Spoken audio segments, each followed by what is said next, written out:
ভয় পাইয়েন না, আমি কোনো দাবি নিয়ে আহিনি। মা কইলো ছোটবেলায় নাকি আন্টিরা আপনার মা আমার দিছিল। যেহেতু সম্পর্কটাই থাকবে না, এটা আমি রেখে কি করবো? এটা আপনার কাছে রেখে দিন। লাগবে না, এটা তোমার কাছেই রেখে দাও। আমি যেহেতু এই আংটির ব্যাপারে কোনো কিছু জানতাম না, সো এটা তোমার কাছে থাকলে আমার কোনো ক্ষতি নাই, রেখে দাও। আমি এটা রাখতে চাই না, যেহেতু সম্পর্কটাই থাকতেছে না, এটার স্মৃতি আমি কেন বয়ে বেড়ামো? দেখো, তুমি এমনভাবে আমাকে কথাগুলো বলছো যেন আমি কখনো তোমার কোনো একটা শত্রু হিসেবে ছিলাম, কিংবা আমি তোমাকে কোনো কথা দিয়ে সেই কথা রাখিনি। দীর্ঘদিন একটা রিলেশনে থাকার পর এখন আমি তোমাকে বিয়ে করব না, আমি তো এমন কোনো কিছুই করি নাই। দেখো, তোমার মা এবং আমার মা তারা বন্ধু ছিল, তাদের দুজনের মধ্যে একটা কথা ছিল, ছোটবেলায় তারা কোনো একটা পরিকল্পনা আমাদের দুজনকে নিয়ে করেছিল, যেটা এখন আর হচ্ছে না। কিন্তু ওই ব্যাপারে তুমিও কিছু জানতা না, আমিও কিছু জানতাম না। এখানে তো আমাদের কারো কোনো দোষ নাই।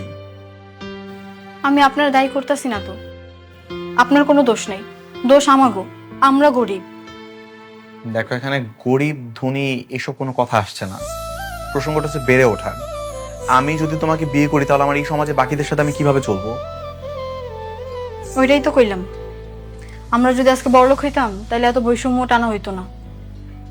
ধনী গরিবই আসল কথা, আমাদের মতো গরিব মানুষের সমাজে কোনো মূল্য নেই। রাইসা, মূল্য সবারই আছে। বিষয়টা একটু ভাবো, আমি যদি তোমাকে ভালোবাসতাম তাহলে আমার তোমাকে বিয়ে করা নিয়ে কোনো আপত্তিই থাকতো না। এসব ধনী গরিব কোনো কিছু আমি দেখতাম না। আমি আমার মতো করে তোমাকে বিয়ে করে আমার বাসায় নিজের মতো করে নিয়ে রাখতাম। কিন্তু আমাদের মতো তো ভালোবাসাটাই নাই, তাহলে আগে আমি মনের বিরুদ্ধে জোর করে গিয়ে তোমাকে বিয়ে করব? এরকম ভাবে তো একটা সম্পর্ক কখনো টিকবেও না। এর জন্যই আপনার বিদায় দিতে আসছি। আমি কোনো পিছুটান রাখতে চাই না। ভালো থাকবেন।